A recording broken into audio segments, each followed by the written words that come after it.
Hi, I'm Sasha Suda, and I'm the Assistant Curator of European Art here at the Art Gallery of Ontario.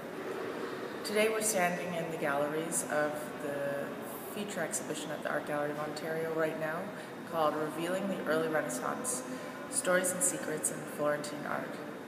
This exhibition brings together over 90 works from the period between 1300 and 1350 in Florence, a moment that absolutely changed the history of art forever.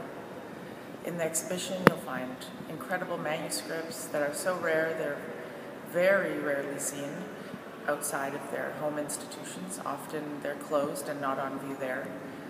There are panel paintings, which are incredible images painted on large wooden panels, sculpture, stained glass, and also music that's for the first time in over 500 years being reunited with the objects and books from which it came. This exhibition is so exciting because it brings together the works that made the first sort of bold step towards naturalism and arguably towards modern art.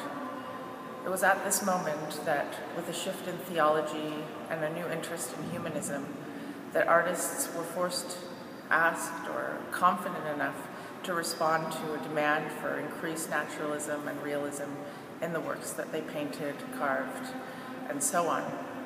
And so we hope that you come and experience this moment together and meet the artists that inspired Michelangelo and Da Vinci, who came to Florence 150 years later to follow in the footsteps of these very artists, many of whom you'll meet for the first time. One of my favorite pieces in the show is a manuscript that's painted by an anonymous artist. The manuscript is a collection of texts that talk about the life of St. George, that include prayers to St. George, amongst other things. This book also contains lots of images of St. George, two of which depict him slaying the dragon. What I love about this book is that when you look through its pages, you really get the sense that this artist is on the cutting edge, and arguably that he might be about, even 100 years ahead of many of the artists in this exhibition. The codex is called the Codex of St. George. It's from the Vatican, and therefore this anonymous artist is known as the master of the Codex of St. George. And we bring the book together for the first time in many, many years, perhaps our lifetimes, that it's been side by side with two panels by the same artist from the Metropolitan Museum and two panels from the Bargello in Florence.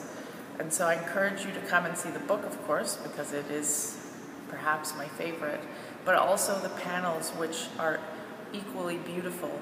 And, take the moment and decide for yourself who this anonymous artist is. If you have more questions or if you need some help finding us, please visit our website, www.ago.net.